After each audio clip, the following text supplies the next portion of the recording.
Welcome to Albania, country number 43. Before going to Albania, I was in Greece, on the island of Mykonos in the Mediterranean Sea. And since Albania is very close to Greece, they even have a common border, I thought that there would be a direct flight from Mykonos to Tirana, the Albanian capital. But no, they made me make a huge detour. So from Mykonos, I had to take a plane from Mykonos to Warsaw, the capital city of Poland. And from Warsaw, to take another plane to Gdansk, close to the Baltic Sea, like very close to Sweden. That's the exact opposite way from Albania and Greece. And then from Gdansk to Tirana. But things didn't go the way everyone expected. So I had like 10 hours layover in total, like from my departure from Mykonos to arrive in Albania. And the first flight was very good, like from Mykonos to Warsaw, nice, nothing to say. But in Warsaw, I was told that my flight was at gate 42, and so I had 3 hours of layover, chill. I just picked some food, opened my laptop, was staying here very chill, like for 3 hours. But my flight was supposed to take off at 16:05, and usually you board like 40 minutes before. So it was 15:45. I'm like, why isn't anyone here? So I go to the girl working at the office here, and one thing you have to know is I didn't have my boarding passes yet. So she had to print it for me. So I go to her. Hello, can you print my boarding pass? I'm going to Gdansk. I'm sorry, sir, this plane is not going to Gdansk. Are you not going to Zakynthos in Greece? No, the hell I'm not. Okay, so maybe you should check your gate at the big screen at the entry of the airport. Oh, fuck. So I had to rush because every screen was broken. So I had to rush to gate 10 to find a working screen. And then I see Gdansk gate 45. So really close to the gate 42. So I had to rush with my 2 bags. And I just had a crisis of asthma because I suffer from asthma, shortness of breath, especially when I'm making sudden effort. So I rush. I take my, we say in French, bomb, like that's something you breathe to just dilate your lungs to help you, well, survive. And I arrive at the gate and there was a guy waiting for me. It was written final call. And when he sees me arriving, he said, "Are you Mr. White?" And I was like, "Yes, this is me." "Okay, everybody's been waiting for you." Whoops, sorry, my bad. And so he prints me my 2 boarding passes, the boarding pass from Warsaw to Gdansk and from Gdansk to Tirana. So I got down the stairs and there was a bus full of people waiting for me for the past 20 minutes. So like, I'm sorry, friends. So we go inside the plane, everything is great. And then we are on the landing area, or the takeoff area, that's the same.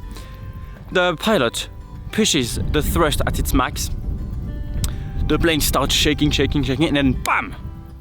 Huge noise, and we hear the motors, like the engines, go.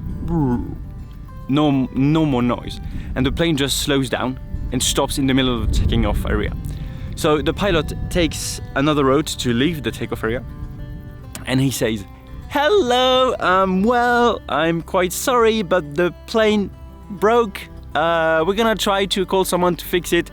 Stay sat, please. Thank you." Okay. This is not something we like to hear. Hopefully it didn't happen mid-air. Can you imagine that if all the thrust just got destroyed mid-air, it would have been terrible.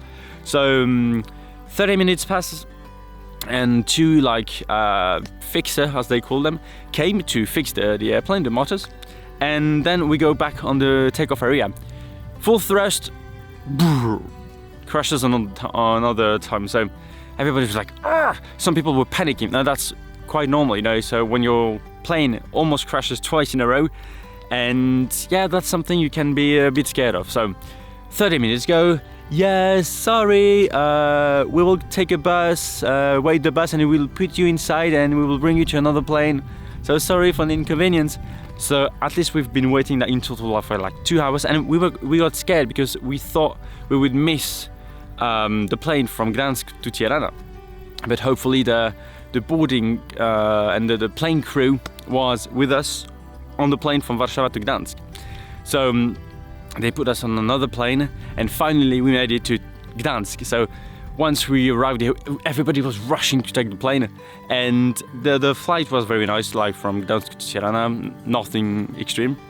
So I arrived in Tirana, in Albania's capital, and so I got to the taxi because it was like maybe 11 p.m. something like that. Usually the hostel closes at midnight, So I didn't want to sleep outside on the street. So I go to a taxi and I say, yeah, can you bring me to this? I show them on my phone the address. It was called the Golden Rooster in Albania, very cool by the way. And the taxi driver didn't speak English at all, but hopefully I had the address. And the taxi driver goes like, mm-hmm. And he calls every friend around him.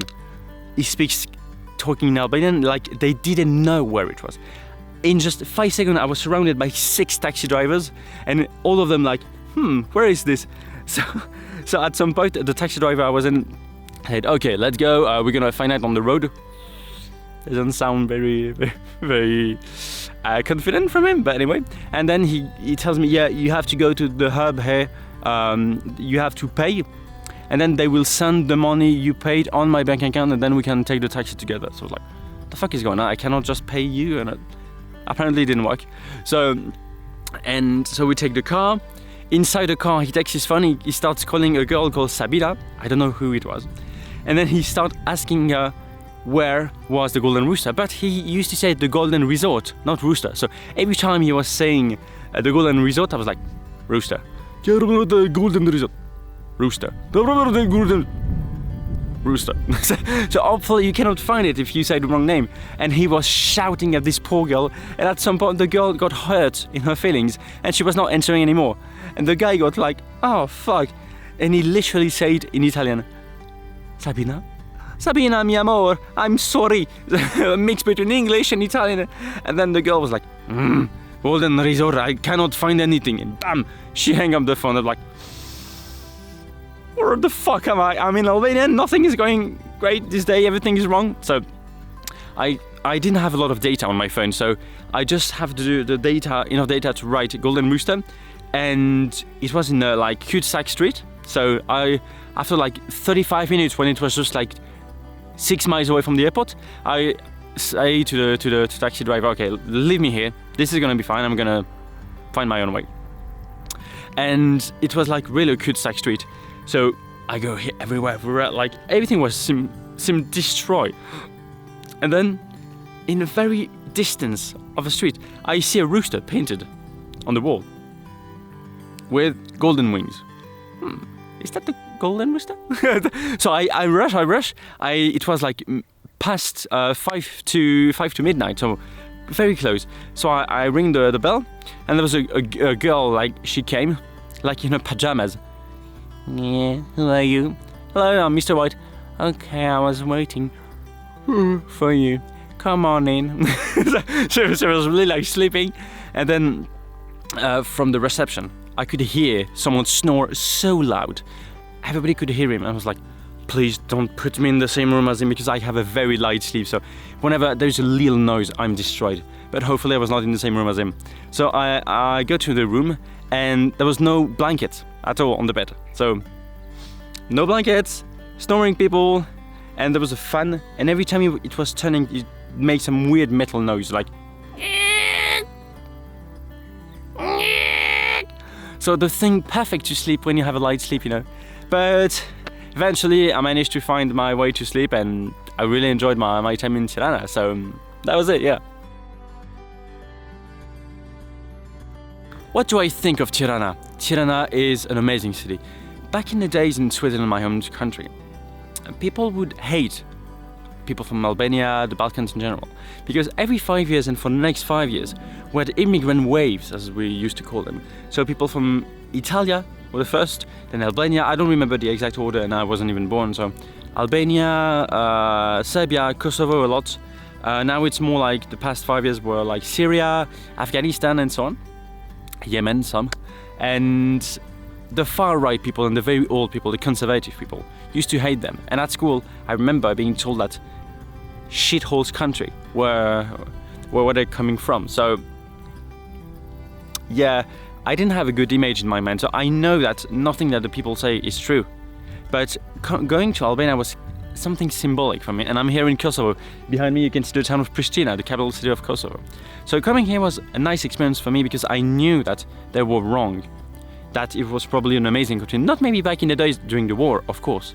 But the people here were great people. And I was sure exactly the same for Afghanistan. As you know, I defend Afghanistan, that it's an amazing country, not just hell and war. So coming here was a nice experience for me, and I really, really enjoyed it. Tirana is for me a nice capital city. It's very quiet, very just beautiful. You have a lot of trees, you have a lot of park, a lot of things for kids, and I am a teacher myself, so I really like that. I've seen kids everywhere, places to play, like even in big malls, and lots of nice shops, nice places to buy things, and it was very amazing. So I really enjoyed Tirana, and I wish I could go back there. But now I'm in Kosovo, and the experience is drastically better. But I'm gonna make a few videos, at least 2 for Kosovo, so I'm not going to spoil you too much. But as you can see, it's quite beautiful. I know that the sun is really high here, so I hope you see me well, and I hope you see the city well.